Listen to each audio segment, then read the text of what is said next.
Okay तो hello students, तो start करते हैं भाई आज का टॉपिक। तो आज हमें टॉपिक पढ़ना है स्प्रिंग फोर्स और स्प्रिंग। तो आप सबने देखा होगा, जैसे ये मैं एक स्प्रिंग कंसिडर कर लेता हूँ। एक स्प्रिंग है, जैसे पेन में जो स्प्रिंग होती है या जो बाइक के सॉकर होते हैं वो स्प्रिंग है।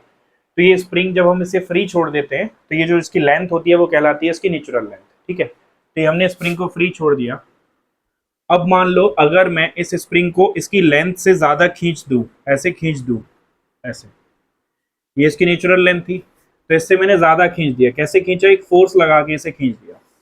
तो जो इसकी नेचुरल लेंथ थी वहां से कितना ज्यादा खींच दिया? X distance. तो खुद ही सोचो, अगर मैं स्प्रिंग पर फोर्स लगा के खींच रहा हूं तो स्प्रिंग किधर फोर्स लगाएगी? स्प्रिंग अंदर की तरफ फोर्स लगाएगी, तो स्प्रिंग अंदर की तरफ फोर्स लगाएगी, तो एफ स्प्रिंग। अब ये जो एफ स्प्रिंग है, ये जो एफ स्प्रिंग है, इसको मैं साइड में लिख रहा हूं। एफ स्प्रिंग ये एक्स के प्रोपोर्शनल होती है। मतलब अगर मैं स्प्रिंग को ज्यादा खींचूंगा तो ये ज्यादा फोर्स लगाएगी, कम खींचूंगा तो कम फोर्स लगाएगी। तो F spring is proportional to x.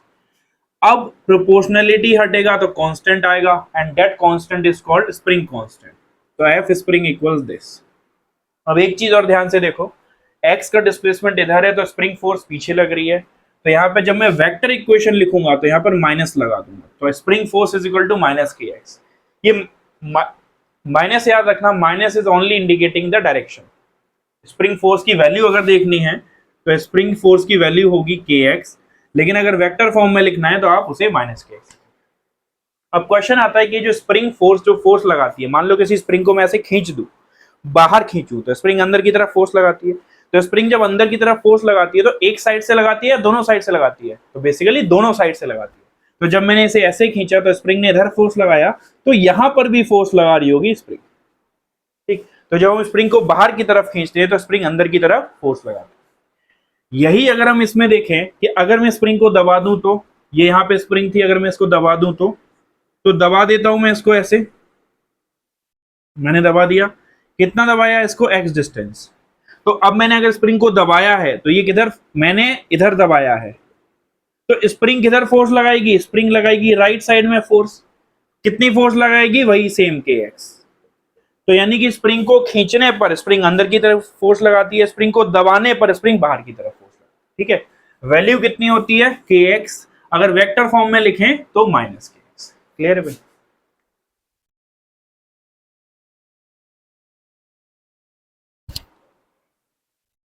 अच्छा, एक चीज और देख लो, ये जो के था आपका, ये के क्या होता है?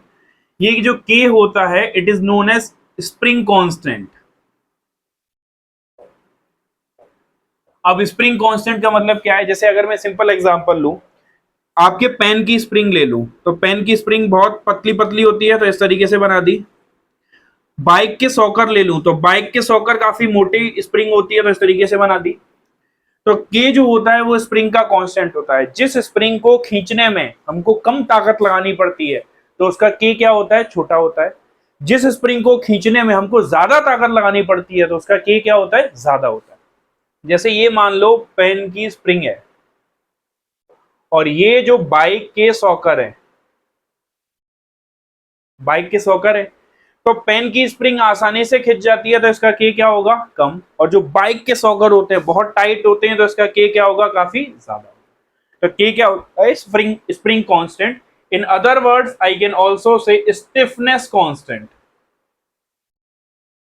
स्टिफनेस कांस्टेंट, स्टिफनेस की स्प्रिंग कितनी स्टिफ है। ठीक है, तो अब देखो, देखते हैं स्प्रिंग बैलेंस। जैसे आपने एक सुना होगा वेइंग बैलेंस।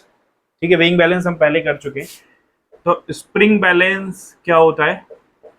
जैसे कुछ चीजें होती हैं, आपने देखा होगा, उनमें हुक टाइप का एक लगा होता है स्प्रिंग बैलेंस। ये आपकी फिजिक्स की लैब में होगा, स्कूल में। तो इस तरीके से बैलेंस होता है, हुक लगा हुआ होता है और यहाँ पर स्प्रिंग होती है आपकी, और यहाँ पे हुक लगा होता है। यहाँ पर ऐसे रीडिंग्स बनी हुई होती हैं। अब हम इससे किसी के मास को मेजर करते हैं। कैसे मेजर करती है? जब हम किसी वेट को इससे यहाँ पे हैंग कर देते हैं उस हुक से, मान लेते हैं वो 10 kg का वेट है। ठीक है, तो ये मेजर कैसे करता है इसको देखते हैं। तो यहाँ पर नीचे फोर्स लग रहा होगा mg, ऊपर क्या फोर्स लग रहा होगा? स्प्रिंग फोर्स लगा रही होगी ऊपर, स्प्रिंग फोर्स। ठीक है, ये स्प्रिंग बंधी हुई है ना, आप इसे टेंशन भी बोल सकते हो या स्प्रिंग फोर्स बोल सकते हो। स्प्रिंग इसे ऊपर खींच रही है तो स्प्रिंग फोर्स। तो स्प्रिंग फोर्स क्या करती है, अपनी रीडिंग को मेजर कर लेती है। स्प्रिंग फोर्स किसके बराबर होगी, mg की, क्योंकि ब्लॉक इससे हैंग कर रहा है। तो ये इसने मेजर कर लिया। फिर ये रीडिंग कैसे बताती है, ये रीडिंग बताती है कि जो भी स्प्रिंग फोर्स आई है उसको जी से डिवाइड कर देती है।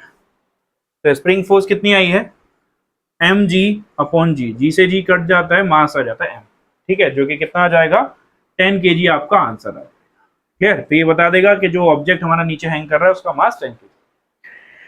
कुछ बच्चों को ऐसे कंफ्यूजन हो जाता है कि अगर मैं इसको थोड़ा देखूं तो स्प्रिंग बैलेंस जो होता है वो दोनों जगह से फोर्स लगाएगा, इधर से स्प्रिंग फोर्स लगाएगा, इधर से स्प्रिंग फोर्स लगाएगा, बट ये जो रीडिंग होता है वो सिर्फ एक ही जगह से देता है। हम नेट फोर्स नहीं देख रहे हैं उस पर, हम ये देख रहे हैं कि वो कितना खिंचा हुआ है। तो ऑल्दो स्प्रिंग दोनों तरफ से खिंच जाती है, बट जो रीडिंग देगी तो सिर्फ एक ही तरफ से आंसर देगी हमें, क्योंकि हमें वही कैलकुलेट करना होता है। ठीक है, तो भाई अब देखो हम दो स्प्रिंग कनेक्ट करते हैं, स्प्रिंग्स इन सीरीज। तो दो स्प्रिंग हमने ले ली, एक ये स्प्रिंग है और एक ये ब्लू कलर से बनी हुई, इसका कांस्टेंट K1 है और इसका कांस्टेंट K2 है। तो हमने इस ब्लॉक को ऐसे रखा था, इसे खींच दिया, तो होगा क्या कि दोनों स्प्रिंग अलग अलग खींचती हैं। जो हल्की वाली स्प्रिंग होगी वो थोड़ी ज्यादा खिंच जाती है x1, और जो ये वाली स्प्रिंग है, भारी स्प्रिंग है, यानी ये कम खिंचती है। ठीक, तो सीरीज कॉम्बिनेशन में क्या होता है, एक स्प्रिंग ज्यादा खिंचती है और एक स्प्रिंग कम खिंचती है। तो यानी जो x होता है सीरीज कॉम्बिनेशन में वो डिफरेंट होता है, इसको यहाँ याद रखना। जो x होता है सीरीज कॉम्बिनेशन में वो डिफरेंट होता है, ठीक, एलोंगेशन। बट अगर हम फोर्स चेक करें तो यहाँ पर फोर्स देखो, यहाँ पर फोर्स लग रही होगी, ये पॉइंट तो रेस्ट पर है, खिंच चुका है, तो एक फोर्स इधर लग रही होगी, एक फोर्स इधर लग रही होगी, ये स्प्रिंग 1 की फोर्स होगी और ये स्प्रिंग 2 की फोर्स होगी। अब सिंस ये पॉइंट रेस्ट पर है तो स्प्रिंग 1 की फोर्स और स्प्रिंग 2 की फोर्स क्या होनी चाहिए, बराबर। तो सीरीज कॉम्बिनेशन में जो x होता है वो डिफरेंट होता है, बट जो फोर्स होती है दोनों स्प्रिंग की वो सेम आती है। तो ये दोनों चीजें याद रखना, in series combination the x is different, यानी एलोंगेशन अलग अलग होगा, एक स्प्रिंग ज्यादा खींचेगी एक कम खींचेगी, और जो F होगा, फोर्स होगा, वो सेम होगा। ठीक, अब मैं इसका इक्विवेलेंट निकालता हूं। इक्विवेलेंट का मतलब समझते हो, इक्विवेलेंट का मतलब ये होता है, इक्विवेलेंट आपने क्लास 10th में पढ़ा होगा, इक्विवेलेंट रेजिस्टेंस निकालते थे, दो रेजिस्टेंस होते थे R1 R2, फिर उनका इक्विवेलेंट निकालते थे सीरीज और पैरेलल में। इक्विवेलेंट का मतलब ये होता है, जैसे मान लो मैं कोई काम कर रहा हूं और इस काम में मैं दो स्प्रिंग यूज कर रहा हूं। अब ये काम करने के लिए मुझे दो स्प्रिंग की जरूरत पड़ रही है, मैं चाह रहा हूं एक सिंगल स्प्रिंग आए जो इन दोनों का काम कर दे, यानी इन दोनों को यहां से हटा दूं और एक सिंगल स्प्रिंग यहां लगा दूं और वो इन दोनों को सेम रिजल्ट दे दे मुझे, जो ये दो लोग मिलके काम कर रहे थे। तो दो लोग मिलके जो काम कर रहे थे, तीसरा अकेले कर देगा, तो जो तीसरा वाला है it is equivalent to these two. Clear. तो इन दोनों को हटाया मैंने, एक सिंगल स्प्रिंग लगा दी, उसके के को क्या बोल दिया मैंने, के इक्विवेलेंट। इन ये दोनों मिलके कितना खींचे हैं, x1 और x2, तो ये अकेला कितना खींच जाएगी, x1 plus x2, x1 plus x2। तो ये दो स्प्रिंग जो काम कर रही है ये अकेले कर रही है, तो इनका जो k का फॉर्मूला होता है वो आता है 1/k equivalent is 1/k1 plus 1/k2। So this is the formula for the spring. यानी अगर हमें क्वेश्चन में दो स्प्रिंग दे रखी है और उन दोनों को हटा के हम एक सिंगल स्प्रिंग निकालना चाहते हैं तो उसको इस फॉर्मूले से कैलकुलेट करेंगे। याद करने का सिंपल तरीका है, 10th क्लास में जो रेजिस्टेंस का फॉर्मूला था उसका उल्टा हो गया। रेजिस्टेंस सीरीज में डायरेक्ट जुड़ जाते थे R1 प्लस R2, बट ये इनवर्स होके जुड़ रहे हैं। ठीक, तो भाई देखो, अब इस चीज को देखो, दो स्प्रिंग है, एक स्प्रिंग और दूसरी स्प्रिंग, और ये कैसे कनेक्टेड है, पैरेलल में, और एक ब्लॉक है। तो मैंने इस ब्लॉक को इससे कनेक्टेड है, इसे आगे खींचा, तो अभी कनेक्टेड इस तरीके से है कि भाई पहले ये यहाँ पर थी, तो जितना ये खींचेगा उतना ही ये खींचेगा, क्योंकि भाई ऐसे कनेक्शन है, तो ऐसे आगे बढ़ाएंगे तो जितना ये खींचेगा उतना आगे खींचेगा। तो पैरेलल कॉम्बिनेशन में हमको क्या समझ आया कि जो x होता है, यानी जो एलोंगेशन होता है स्प्रिंग का, वो सेम होता है, तो x सेम हो गया। अब क्वेश्चन आता है तो फोर्स, अगर मान लो एक हल्की स्प्रिंग को मैंने 2 सेंटीमीटर खींचा और एक भारी स्प्रिंग को मैंने 2 सेंटीमीटर खींचा, ठीक है ना, दोनों को 2 सेंटीमीटर, एक हल्की है आसानी से खींच जाएगी और दूसरे को खींचने में मुझे ताकत कितना लगाना पड़ेगा, ज्यादा। तो यहां पर जो फोर्स आएगा स्प्रिंग 1 का और जो स्प्रिंग 2 का फोर्स आएगा वो अलग अलग होगा, और स्प्रिंग 2 का फोर्स ज्यादा आएगा क्योंकि वो टाइट स्प्रिंग है। सिंपल, आप अपने पेन की स्प्रिंग को 2 सेंटीमीटर खींचो और बाइक के सॉकर को 2 सेंटीमीटर खींच के देखना। अगर दोनों सेम लेंथ से खींचने हैं तो बाइक के सॉकर में बहुत ज्यादा फोर्स लगानी पड़ेगी और पेन की स्प्रिंग आसानी से खिंच जाएगी। तो यानी कि पैरेलल कॉम्बिनेशन में क्या होता है, एक्स सेम होता है बट एफ जो होता है वो डिफरेंट होता है। ये याद रखना, एक्स सेम एफ डिफरेंट। अब मैं इनका इक्विवेलेंट निकालता हूं, तो इक्विवेलेंट क्या होता है, ये दोनों स्प्रिंग मिलके जो काम कर रहे हैं वो अकेला एक स्प्रिंग कर दे, तो यानी कि इसकी जगह इक्विवेलेंट बना देता हूं।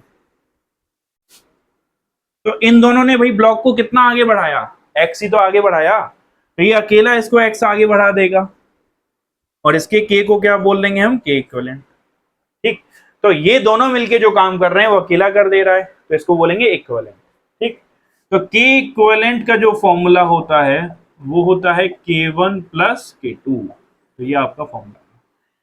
सीरीज में रेजिस्टेंस कैसे ऐड होता था, जब पैरेलल होता था तो 1 अपॉन करके ऐड होता था, बट ये डायरेक्ट ऐड हो रहा है। यानी अगर आपको याद रखना है तो 10th क्लास में जो रेजिस्टेंस के फॉर्मूले थे उसके एकदम उल्टे फॉर्मूले हो गए स्प्रिंग के। अब देखो भाई, ये वाला क्वेश्चन देखो, ये एक वेज है, ये एक स्प्रिंग है, ये 5 किलो का ब्लॉक है, ये 5 किलो का ब्लॉक है। Find the reading of the spring balance. ये जो स्प्रिंग बैलेंस है हमें इसकी रीडिंग बतानी है। तो पहले तो देख लो, ये 5 किलो, ये 5 किलो, तो कोई मोशन नहीं होगा क्योंकि जितना भारी है इतना भारी है। तो मैं फोर्स निकाल लेता हूं यहाँ पर, mg 50 न्यूटन, ऊपर टेंशन T। यहाँ पर स्प्रिंग फोर्स लग रही होगी, यहाँ पर भी लगा दो 50 न्यूटन, यहाँ पर टेंशन T। क्लियर हो गया? तो ये धागे में टेंशन लग रही है तो ये स्प्रिंग खिंच जाएगी ऐसे, तो इधर क्या लग रहा है, टेंशन, और इधर क्या लग रही है, स्प्रिंग फोर्स। ठीक, इधर क्या लग रहा है, धागा, टेंशन, और इधर क्या लग रही है, स्प्रिंग फोर्स। क्लियर? तो ये हमने बना दी। अब मैं इस पे सॉल्व कर लेता हूं। ये ब्लॉक कहीं जा नहीं रहा क्योंकि दोनों सेम मास के हैं, तो ये ब्लॉक कहीं जा नहीं रहा होगा, तो जितना नीचे की तरफ फोर्स उतना ऊपर की तरफ फोर्स, तो टेंशन किसके बराबर हो गया, 50 न्यूटन के। हो गया? अब स्प्रिंग पे आते हैं। ये स्प्रिंग की सिचुएशन है ऐसी, इधर लग रहा है टेंशन, इधर लग रहा है स्प्रिंग का फोर्स। अभी मैंने आपको समझाया था कि स्प्रिंग दोनों तरफ से खिंचती है बट रीडिंग किस तरफ से देती है, केवल एक तरफ से। तो केवल आप एक तरफ पे सॉल्व कर लो। तो ये टेंशन और ये स्प्रिंग फोर्स। अब स्प्रिंग कहीं जा नहीं रही, तो यानी स्प्रिंग फोर्स का जो वैल्यू है वो टेंशन की तरफ बराबर होगा, इधर स्प्रिंग फोर्स इधर टेंशन। ठीक, तो इस टेंशन की वैल्यू है कितनी, अभी आपने सॉल्व किया, टेंशन की वैल्यू कितनी है, 50 न्यूटन। ये मैंने वैल्यू डाल दी, टेंशन की value 50 Newton. But spring reading कैसे देती है, अभी आपको बताया था, रीडिंग के लिए क्या करती है, ये स्प्रिंग बैलेंस रीडिंग के लिए क्या करता है, जो आपकी फोर्स है उसको जी से डिवाइड करता है। तो यानी ये क्या करेगा, 50 न्यूटन को जी यानी 10 से डिवाइड करेगा, आंसर कितना बचा देगा, 5 kg। तो आपका आंसर आ गया 5 kg। ठीक है, तो बता देगा 5 kg का वेट हैंग कर रहा है। क्या आपको इधर से भी कैलकुलेट करना होगा, नहीं, वैसे आंसर इधर से भी सेम ही आएगा, बट जो आंसर होता है, स्प्रिंग खिंचती दोनों तरफ से है बट आंसर एक ही तरफ से देती है, तो आंसर आ जाएगा आपका 5 kg। तो भाई देखो, अब इस क्वेश्चन को करते हैं, find the reading of the spring balance. इस बार ये स्प्रिंग बैलेंस है, इधर 10 किलो का ब्लॉक है, इधर 30 किलो का ब्लॉक है। तो अब हम इसको कैसे बताएं, तो ये स्प्रिंग बैलेंस है। सबसे पहले देखो क्या मोशन हो रहा होगा, ये 10 किलो का है, 30 किलो का, ये भारी है, नीचे जाएगा, ये ऊपर जाएगा। तो यानी अगर ये नीचे जाएगा तो इसका एक्सेलरेशन मान लेता हूँ ए, इसका एक्सेलरेशन मान लेता हूँ ए, ये मान लिया। फोर्स बनाओ यहाँ mg कितना हो जाएगा, 300 न्यूटन, ऊपर टेंशन हो जाएगा कितना, टी। अच्छा, यहाँ पर टेंशन होगा तो इधर की तरफ कितना होगा, टेंशन, और इधर की तरफ कौन सा फोर्स हो जाएगा, स्प्रिंग फोर्स। आपको बताया था जब भी स्प्रिंग दोनों तरफ से खींचता है तो दोनों तरफ की फोर्स क्या होती है, बराबर होती है। जितना इधर से खींचेगा उतना ही इधर से खींचता है स्प्रिंग। क्लियर? याद रखना है, स्प्रिंग दोनों तरफ से खींचता है और दोनों तरफ से सेम खींचता है। क्लियर? तो यहाँ पर अगर स्प्रिंग फोर्स इतना है तो यहाँ पर भी स्प्रिंग फोर्स इतना होगा। अब ध्यान से देखना, अगर स्प्रिंग फोर्स इतना है, स्प्रिंग फोर्स इतना है, तो जो टेंशन यहाँ पर है वही टेंशन इधर होगी। क्यों होगी? क्योंकि स्प्रिंग फोर्स दोनों तरफ से फोर्स लगाता है, दोनों तरफ से इक्वल फोर्स लगाता है। तो यहाँ पर टेंशन टी है तो यहाँ पर भी क्या होगी, टेंशन टी। अगर यहाँ पर टेंशन टी है तो यहाँ पर भी क्या हो जाएगी, टेंशन टी। कोई डाउट किसी को? यहाँ पे 300 Newton, tension T, tension T, tension T, spring force, जितना स्प्रिंग फोर्स इधर उतना स्प्रिंग फोर्स इधर, तो इधर इधर क्या स्प्रिंग फोर्स, इधर टेंशन, तो इधर स्प्रिंग फोर्स, तो इधर भी टेंशन। ठीक, यहाँ पर टेंशन। अच्छा, एक फोर्स और लग रहा होगा mg कितना लगेगा, 100 न्यूटन। क्लियर? तो अब मैं कर देता हूँ। अब मैं अगर इसको डायरेक्ट करना चाहूं तो 10 kg और 30 kg को ब्लॉक ले लूं पूरा, 10 kg प्लस 30 kg पूरा एक सिस्टम मान लेता हूं, 10 प्लस 30। ये जितनी भी फोर्स है ये सारी इंटरनल फोर्स हो गई। तो कौन इसको नीचे खींच रहा है? 300 न्यूटन नीचे खींच रहा है। कौन इसको रोक रहा है? 100 न्यूटन। तो इक्वेशन लिखूंगा, टोटल सर एफ मान लिया, F net equals M A. तो 300 माइनस 100, मास कितना है भाई? 30 और 10, टोटल मान लिया 40 इंटू ए। ए कितना आ जाएगा आपका? 200 अपॉन 40, तो आ गया 5 मीटर पर सेकेंड स्क्वायर। ये आ गया आपका एक्सप्रेशन। ठीक है, अब मैं क्या करता हूँ, अकेले इसकी इक्वेशन लिख देता हूँ 30 kg की। तो जब मैं अकेले 30 kg की इक्वेशन लिखूंगा, नीचे जा रहा है, एक्सप्रेशन मैंने निकाल लिया है, नीचे जा रहा है, जिधर जा रहा होता है उसको पॉजिटिव मानेंगे, तो फिर से इक्वेशन लिखेंगे F net equals M a. जिधर जा रहा है उसको पॉजिटिव मानेंगे और उसके अपोजिट नेगेटिव मान लेंगे।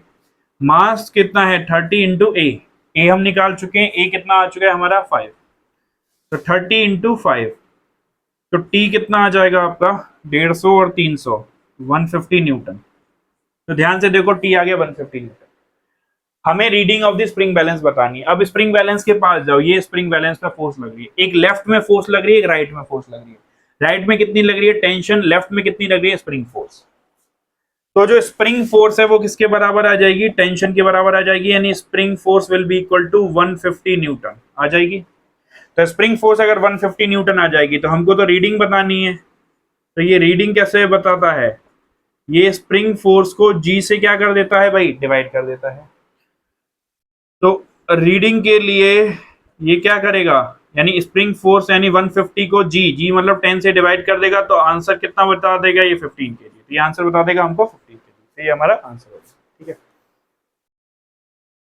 देखो अभी एक इंपॉर्टेंट नोट समझो, नोट को पहले पढ़ लो। The spring force can not change suddenly. Spring या तो थोड़ी खिंची रहती है, थोड़ी दबी रहती है। मान लो हमने सिस्टम में कोई चेंज किया, तो स्प्रिंग तुरंत तो अपनी नेचुरल लेंथ पे नहीं आ जाएगी। तो स्प्रिंग सडनली चेंज नहीं हो सकती, उसे थोड़ा सा टाइम लगता है। इसको लॉजिकली इससे समझो, एक सिचुएशन है, ये एक धागा है, अभी एक धागा है, अगर ये यहाँ पर एक ब्लॉक लटक रहा है और यहाँ पर एक स्प्रिंग है, ठीक है, इस तरीके से। अब मैंने क्या किया, ये m मास है और ये मान लो कितना भी मास है 2m। मैं गया और मैंने इस धागे को काट दिया। जैसे मैंने इस धागे को काट दिया तो ये टेंशन सडनली जीरो हो जाएगी। भाई टेंशन क्या हो जाएगी? Suddenly zero. यहाँ पे कोई स्प्रिंग फोर्स लग रही होगी, बट ये स्प्रिंग फोर्स सडनली जीरो नहीं होगी। ये spring force can not change suddenly, can not change suddenly, ये लिखा हुआ है, ये सडनली चेंज नहीं होगी। अब वो आपको ऐसे क्वेश्चन देंगे कि जैसे ही हमने सिस्टम में कोई चेंज किया तो आप मुझे वैल्यू बताओ कि क्या होगा। तो जैसे ही वो सिस्टम में चेंज करेंगे तो सडनली हम स्प्रिंग फोर्स को चेंज नहीं करेंगे। इसको याद रखना, spring force can not change suddenly. ठीक, अब अगर कोई इस तरीके से बोले कि वो स्प्रिंग को ही काट दे रहा है, ये सिचुएशन है, अगर उसने स्प्रिंग को ही काट दिया तो फोर्स जीरो हो जाएगा, क्योंकि आपने स्प्रिंग को ही खत्म कर दिया। तो स्प्रिंग का फोर्स कितना कर दूंगा मैं? जीरो। यहां पे सडनली चेंज कर दूंगा। लेकिन अगर मैंने स्प्रिंग के अलावा सिस्टम में कहीं और कोई चेंज किया है तो उसकी वजह से स्प्रिंग फोर्स सडनली चेंज नहीं होगी। तो इसको याद है। तो भाई ये वाला क्वेश्चन देखो, ये 3m का एक ब्लॉक है, ये 2m का एक ब्लॉक है, ये धागा है और ये स्प्रिंग है। क्वेश्चन पढ़ो, find the acceleration of both the blocks just after the string is cut. अब मैं जस्ट आफ्टर, ये वर्ड का इंपॉर्टेंट याद रखना, जस्ट आफ्टर, यानी कि जैसे ही मैंने उसे काटा, स्ट्रिंग, ये लिखा हुआ है स्ट्रिंग, यानी धागे को काटा, स्ट्रिंग इज कट। तो मैं पहले देख लेता हूं कि कटने से पहले सिचुएशन क्या है, फिर उसके बाद कटने के बाद देखेंगे। तो होगा क्या, जब आप धागे को तुरंत काटोगे तो धागे का टेंशन सडनली जीरो हो जाएगा, बट ये जो स्प्रिंग है, ये नीचे की स्प्रिंग है, ये सडनली जीरो नहीं होगी। आपने धागे को काटा तो धागा टेंशन सडनली जीरो, बट ये तो स्प्रिंग दूसरी स्प्रिंग है तो ये सडनली जीरो नहीं होगी। तो पहले ये मैं देख रहा हूं बिफोर कटिंग। तो ये फिगर है बिफोर कटिंग। बिफोर कटिंग क्या हो रहा होगा? टेंशन लग रहा होगा, नीचे स्प्रिंग फोर्स लग रही होगी, और नीचे कौन सी फोर्स लग रही होगी? 3mg, इसका wait, tension spring force 3mg। यहां बताओ इसका वेट 2mg और यहाँ पे कौन सी फोर्स लग रही होगी, स्प्रिंग फोर्स, वही स्प्रिंग फोर्स जो अभी आपने बनाई। ऐसे ये खींच रहा होगा ना स्प्रिंग, दोनों तरफ से खींच रही है। अब ये दोनों बैलेंस है, तो मैं बता देता हूँ कि कौन किसके बराबर है। इसकी 2 mg की एफडी बनाते हैं, ये सिस्टम इक्विलिब्रियम में है, तो 2 mg को देखें तो ऊपर कितनी है स्प्रिंग फोर्स, नीचे कितना है 2 mg। तो भाई स्प्रिंग फोर्स किसके इक्वल आ जाएगी, 2 mg के, क्योंकि जितनी ऊपर फोर्स उतनी नीचे फोर्स, ये कहीं जा नहीं रहा है। अब इस वाले पे आ जाते हैं 3m वाले पे, ऊपर कितनी फोर्स, टेंशन, नीचे 3 mg और fs। तो अब 3 mg के लिए इक्वेशन लिख रहा हूं मैं, ऊपर टेंशन, नीचे कितना 3 mg प्लस स्प्रिंग फोर्स। तो जब मैं टेंशन को सॉल्व करूंगा तो tension 3 mg plus spring force कितना है 2 mg, तो 3 mg प्लस 2 mg, तो टेंशन कितना आ गया मेरा 5 mg। तो यानी कटने से पहले जो स्प्रिंग फोर्स है वो 2 mg है और जो टेंशन है वो इतना है, ठीक है। अब मैंने एक कैंची लाया और इसे काट दिया। अब मैं कर रहा हूं आफ्टर कटिंग, इसको कैंची को यहां से हटाते हैं, भाई अभी कटा नहीं है हमारा। आफ्टर कटिंग, आफ्टर कट, जैसे ही आपने उसे काटा,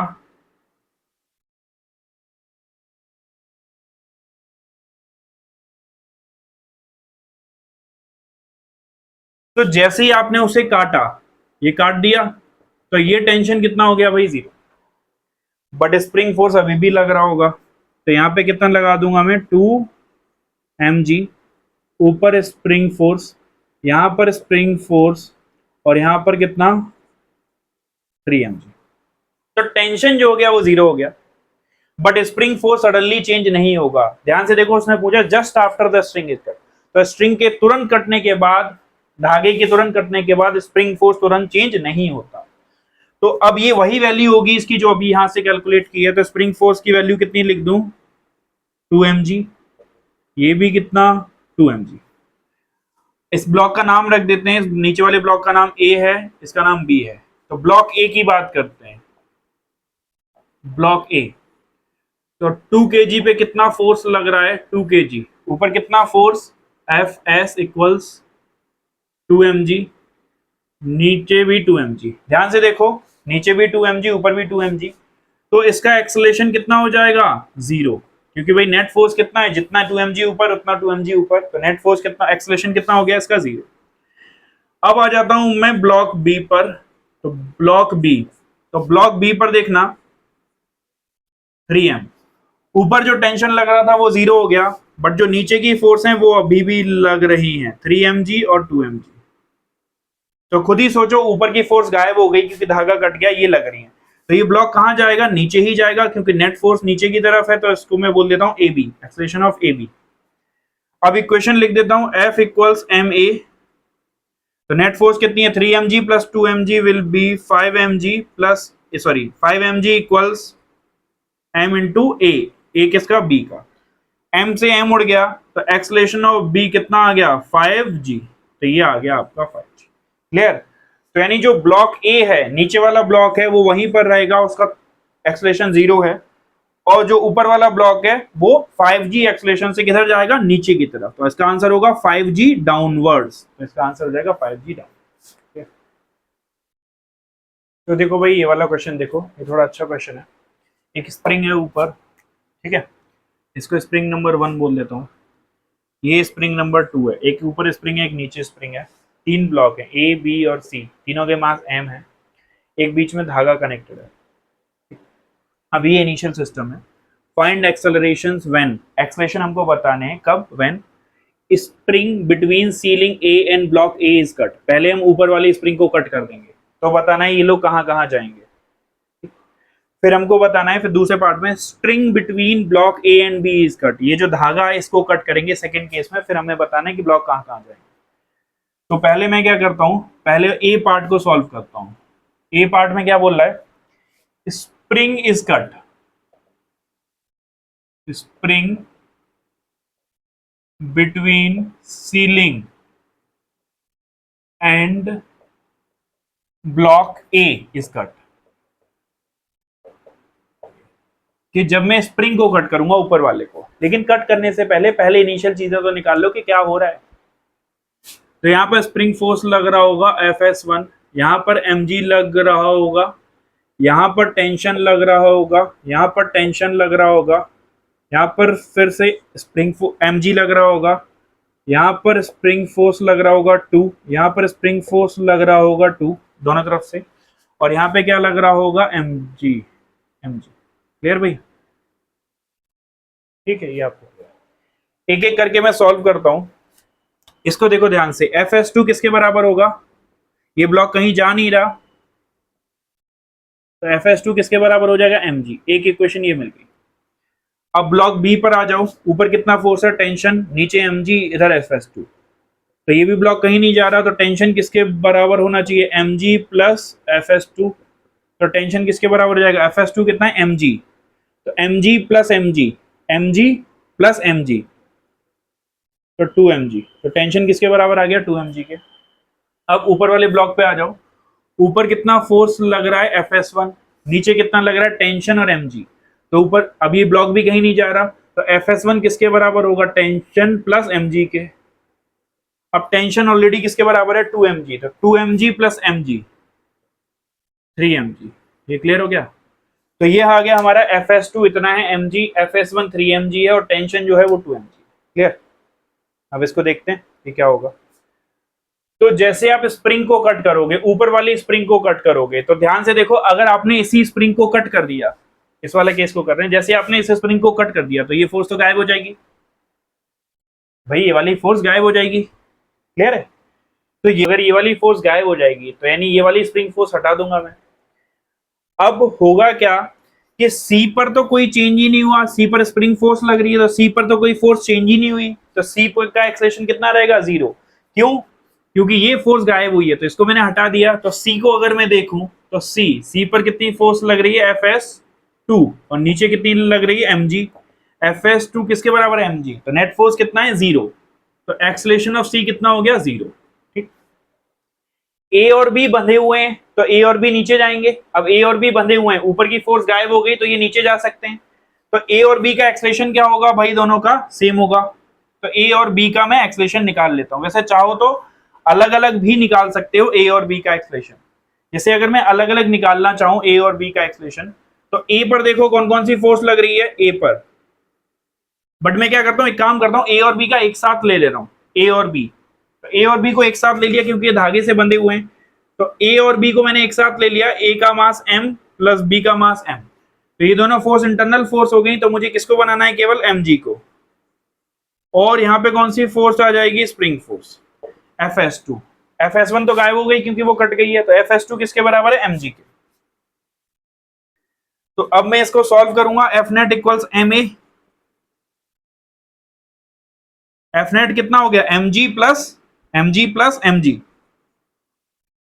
तो 2mg equals ma, sorry 2ma, क्योंकि मास कितना है इसका? 2m, m plus m 2m, तो 2m से 2m कट जाएगा, तो एक्सेलरेशन कितना आ जाएगा दोनों का? g। तो ये दोनों लोग g से कहां जा रहे होंगे? नीचे। तो ये भाई दोनों, ये और ये g से नीचे जा रहे हैं, और इसका एक्सेलरेशन कितना आ गया? 0। तो मैं लिख दूंगा acceleration of a equals acceleration of b equal g, और इधर किधर की तरफ? डाउनवर्ड। लिख दिया मैंने। अब सेकंड वाले केस पे आता हूं। सेकंड वाले केस में क्या होगा? b, सेकंड वाले केस में वो बोल रहे हैं कि भाई आपने जो है ए को एज इट इज रखा, धागे को कट किया है, और इसको एज इट इज रखा। तो सी में अब आपने क्या किया? ये था, ये बी था, इस धागे को कट किया है, तो इसका टेंशन कितना हो गया भाई? तुरंत 0। तो ये फोर्स तो अभी भी लग रहा होगा। ये फोर्स कितना है? Fs1। Fs1 की हमें वैल्यू भी पता है कितनी है? 3mg। और यहाँ इसका वेट तो लग रहा होगा। देखो ये टेंशन गायब हुआ है, बट mg अभी भी लग रहा है। ये टेंशन गायब हो गया। यहाँ पे कौन सा फोर्स लग रहा है? Fs2। और यहाँ पे कौन सा फोर्स लग रहा था? mg। ये सारे मैं वहीं से बना रहा हूँ। और यहाँ पे कौन सा लग रहा था? Fs2। और यहाँ पे कौन सा लग रहा था? mg। क्लियर?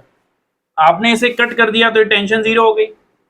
तो इस वाले ब्लॉक पे ऊपर नेट फोर्स कितनी आ गई? ब्लॉक ए की बात कर रहा हूँ। ऊपर कितनी है? 3mg, नीचे कितना है? mg। ऊपर 3mg, नीचे mg, तो ऊपर की तरफ भागेगा, तो F नेट इक्वल्स ma, याद रखना। तो 3mg माइनस mg, तो कितना आ गया?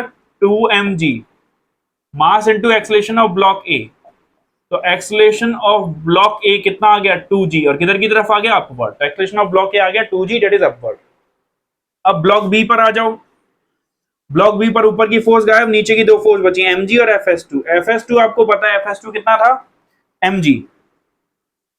तो अब ब्लॉक बी को ध्यान से देखो, ब्लॉक बी पर दो ही फोर्स, ये टेंशन गायब हो गई, ये लग रही है और ये लग रही है, तो F net equals M A. तो कितनी फोर्स लगाऊंगा मैं, mg plus mg equals m into a b, a B.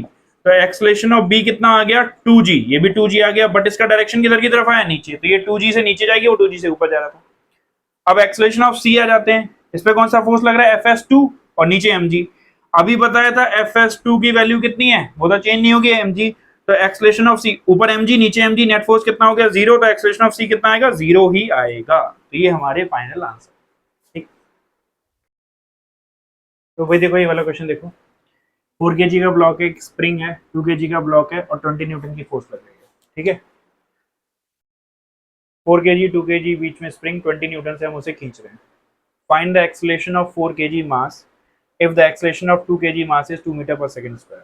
ठीक, तो ये जो है, अब इसमें आपको एक वो हो सकता है कि अगर ये धागे से बंधे हुए होते तो दोनों का एक्सेलरेशन क्या होता, सेम होता, बट स्प्रिंग के केस में जरूरी नहीं है कि दोनों का एक्सेलरेशन सेम हो। ठीक है, इसको लॉजिकली समझना। क्यों? क्योंकि जो स्प्रिंग की लेंथ होती है वो कांस्टेंट नहीं होती, स्प्रिंग खिंच सकती है और दब भी सकती है। जो धागा होता है उसकी लेंथ कांस्टेंट होती है, तो अगर उससे दो चीज कनेक्टेड हैं तो वो सेम एक्सेलरेशन से आगे बढ़ेंगे। लेकिन स्प्रिंग कम भी हो सकती है, ज्यादा भी हो सकती है, तो अगर दो चीज स्प्रिंग से कनेक्टेड है तो उनका जरूरी नहीं है एक्सेलरेशन सेम होगा। तो मैंने 20 न्यूटन की फोर्स लगाई, तो पहले इसका एक्सेलरेशन हमको दे रखा है, इसका एक्सेलरेशन कितना दे रखा है 2, इसको मैं a1 बोल दे रहा हूं, 2 मीटर पर सेकंड स्क्वायर, और इसका एक्सेलरेशन हमसे पूछा हुआ है। डाउट क्लियर हो गया होगा भाई कि अगर ये धागे से कनेक्टेड होते दोनों का एक्सेलरेशन सेम होता, हमें आंसर करने की जरूरत नहीं थी, बट ये स्प्रिंग से कनेक्टेड है तो स्प्रिंग में दोनों साइड का एक्सेलरेशन अलग अलग हो सकता है। तो अब मैं एफवीडी बनाता हूं, तो पीछे की तरफ स्प्रिंग फोर्स लग रहा होगा और इधर की तरफ स्प्रिंग फोर्स लग रहा होगा, क्योंकि जब आप इसे खींचोगे तो स्प्रिंग खिंच जाएगा, तो स्प्रिंग दोनों तरफ से अंदर की तरफ फोर्स लगेगा। अगर हम इनको खींच देते हैं तो दोनों साइड से अंदर की तरफ फोर्स लगेगा। क्लियर? तो मैं 2 kg की एफवीडी बनाता हूं, 2 kg पे आगे की तरफ कितना फोर्स लग रहा है 20, पीछे की तरफ लग रहा है स्प्रिंग, और एक्सेलरेशन कितना है 2। जिधर एक्सेलरेशन होता है उसको पॉजिटिव मानते हैं, इसके अपोजिट नेगेटिव। तो मैं इक्वेशन लिख रहा हूं F net equals M A, तो कितना लिखूंगा 20 minus F s equals 2 into 2। तो इससे मुझे मिल गया स्प्रिंग फोर्स, कितना मिल गया आपका 16 न्यूटन। याद रखना ये मुझे मिल गया स्प्रिंग फोर्स। अब जो स्प्रिंग फोर्स इधर लग रहा है वही स्प्रिंग फोर्स इधर लग रहा है, तो अब मैं किसकी एफबीडी बना दूंगा 4 kg। तो 4 kg की जब एफबीडी बनाऊंगा तो एक ही फोर्स लग रहा है आगे की तरफ, तो इक्वेशन लिखूंगा F net equals M A. तो एक ही फोर्स लग रहा है यानी spring force, mass into acceleration, mass कितना है भाई इसका हमारे वाले का 4, एक्सेलरेशन कितना है a2, स्प्रिंग फोर्स की वैल्यू डाल दो 16 इक्वल्स 4 इंटू a2। तो a2 की वैल्यू कितनी आ गई 4 मीटर पर सेकंड स्क्वायर। तो ध्यान से देख लो, आगे वाले का acceleration 2 metre per second square था, बट पीछे वाले का एक्सेलरेशन कितना आ गया 4 मीटर पर सेकंड स्क्वायर। तो स्प्रिंग से अगर दो ब्लॉक कनेक्टेड होते हैं तो उनके एक्सेलरेशन डिफरेंट हो सकते हैं, लेकिन अगर वो धागे से या किसी रॉड से कनेक्टेड होते तो उनके एक्सेलरेशन सेम। तो भाई ये वाला क्वेश्चन देखो, एक सिस्टम है वो इनिशियली इक्विलिब्रियम में है, एक धागा बंधा हुआ, ये रस्सी का नाम एस है, ये स्प्रिंग है और ये दूसरी रस्सी है, यहाँ से हैंग कर रहा है, तो ये पूरा सिस्टम इक्विलिब्रियम में है। Find the acceleration of the bodies just after the string S is cut. ठीक है, तो जैसे ही इसे हम काट देंगे तो क्या होगा, हमें इनके दोनों के एक्सेलरेशन बताने हैं। तो मैं क्या करता हूं, पहले कटने से पहले देख लेते हैं, बिफोर कट। बिफोर कट यहाँ पे कौन सा फोर्स लगेगा m2g, यहाँ पर टेंशन, यहाँ पर स्प्रिंग फोर्स लग रहा होगा भाई आपका, इधर की साइड टेंशन, इधर की साइड स्प्रिंग फोर्स, और राइट साइड में भाई टेंशन, ये के कांस्टेंट है ना, राइट साइड में स्प्रिंग फोर्स, क्योंकि स्प्रिंग को आप खींच रहे होगे ना दोनों तरफ से। और यहाँ पर फिर कौन सी टेंशन, यहाँ पे कोई नई टेंशन, इसको T1 बोल देते हैं और इसको T2, क्योंकि वो धागा अलग है, ये धागा अलग है। क्लियर? तो अब देखता हूं मैं कि भाई ये ब्लॉक पूरा सिस्टम इक्विलिब्रियम में कटने से पहले, तो यानी कि M2 के अकॉर्डिंग देखूं तो ऊपर कितनी फोर्स है T1 और नीचे कितनी फोर्स है M2G। तो T1 की वैल्यू कितनी आ गई M2G, ठीक है आ गई। अब इधर इस M1 ब्लॉक पे चलते हैं, राइट में कितनी फोर्स है, स्प्रिंग फोर्स। और अच्छा एक और चीज, ये जो T1 है इस पॉइंट पर अगर देखें तो इस पॉइंट के स्प्रिंग पर इधर T1 है इधर Fs है, तो स्प्रिंग फोर्स किसके बराबर है, T1 के, क्योंकि इस पॉइंट के अकॉर्डिंग देखो इधर T1 इधर Fs, तो स्प्रिंग फोर्स जो है वो T1 के बराबर है, जो कि किसके बराबर है, M1 M2G के, ये अभी निकाला ना M2G, तो स्प्रिंग फोर्स किसके बराबर हो गया, M2G के। ठीक, इतना कोई इसमें कोई बहुत बड़ा वो है नहीं, ये मैंने निकाल लिया। अब क्या किया मैंने इस क्वेश्चन में, ये सब आप निकाल के बैठे होगे, तो जैसे ही मैं गया और मैं यहाँ पे गया और मैंने इस धागे को कट कर दिया, जैसे ही मैंने इस धागे को कट किया ये टेंशन जीरो हो गई। तो इस M2 के साथ क्या होगा, ये जो M2 है M2 ये आगे बढ़ने लगेगा, सॉरी इस पे स्प्रिंग फोर्स लग रही होगी। अभी बताया था सिस्टम में अगर कोई चेंज होता है तो स्प्रिंग फोर्स सडनली चेंज नहीं होता, तो इस पे स्प्रिंग फोर्स आगे लग रहा होगा, ठीक है। तो अब मैं इसकी इक्वेशन, इसका एक्सलेशन मान लेता हूं A2, तो इसकी इक्वेशन लिख देता हूं F नेट इक्वल्स ma, तो spring force equals M2 into A2 नाम दे देता हूं, ठीक है, इसका एक्सलेशन A2 है। तो स्प्रिंग फोर्स अभी तो मैंने निकाला हुआ है M2G, यहाँ पे सॉरी इसका मास जो है, इसका मास जो है वो M1 है। ये मैं किसकी बना रहा हूँ, इसकी बना रहा हूँ, सॉरी मुझे A1 नाम देना चाहिए, फिर से कर दे रहा हूँ यार इसको। ऊपर वाला ब्लॉक बना रहा हूँ M1, M1 इस पे फोर्स कौन सा लग रहा है, स्प्रिंग फोर्स, स्प्रिंग फोर्स लग रहा है भाई इस पर। तो इसका एक्सलेशन मैं मान लेता हूँ राइट साइड में A1, तो spring force will B F net equals MA। तो नेट फोर्स एक ही फोर्स लग रहा है, कौन सा फोर्स है, स्प्रिंग फोर्स। मास कितना है M1 और A1 एक्सप्रेशन मान लिया मैंने इसका। तो स्प्रिंग फोर्स की वैल्यू चेंज नहीं होती है, तो स्प्रिंग फोर्स की वैल्यू चेंज नहीं होती है तो कितनी वैल्यू होगी, M2 into G M1 A1। तो A1 कितना आ गया, M2 upon M1 into G, तो ये आ गया हमारा A1 M2 upon M1 into G। अब उस ब्लॉक के पास चलते हैं, M2 वाले के पास। कट होने के बाद ध्यान से समझना, जैसे ही आपने इसे कट किया तो स्प्रिंग फोर्स चेंज नहीं हुआ, स्प्रिंग फोर्स चेंज नहीं हुआ तो टेंशन भी चेंज नहीं होगा। क्यों, क्योंकि स्प्रिंग इस पॉइंट पर फिर से आ जाओ, स्प्रिंग फोर्स लेफ्ट में लग रहा है, टेंशन राइट में लग रहा है, तो अगर स्प्रिंग फोर्स चेंज नहीं हुआ तो ये टेंशन भी चेंज नहीं होगा, क्योंकि ये वाला स्प्रिंग फोर्स चेंज नहीं हुआ, क्योंकि इस पॉइंट की एफबीडी बनाओगे लेफ्ट में इतना राइट में इतना, नेट फोर्स जीरो होना चाहिए। तो स्प्रिंग फोर्स चेंज नहीं हुआ तो टेंशन भी चेंज नहीं होगा। तो यानी कि अगर हम देखेंगे M2 पर ऊपर कितना लगेगा, T1, और T1 किसके बराबर है, स्प्रिंग फोर्स के बराबर है, और स्प्रिंग फोर्स किसके बराबर है, M2G के। तो ऊपर भी M2G लग रहा है, नीचे भी M2G लग रहा है, तो इसका एक्सेलरेशन कितना रहेगा, जीरो। यानी कि ये तो इधर बढ़ेगा बट ये अभी नहीं बढ़ेगा, थोड़ी देर बाद बढ़ेगा, क्योंकि इसमें एक्सेलरेशन पूछा था just after the spring is cut. तो ये हमारे आंसर हो गए A2 0 और A1 1, ठीक है।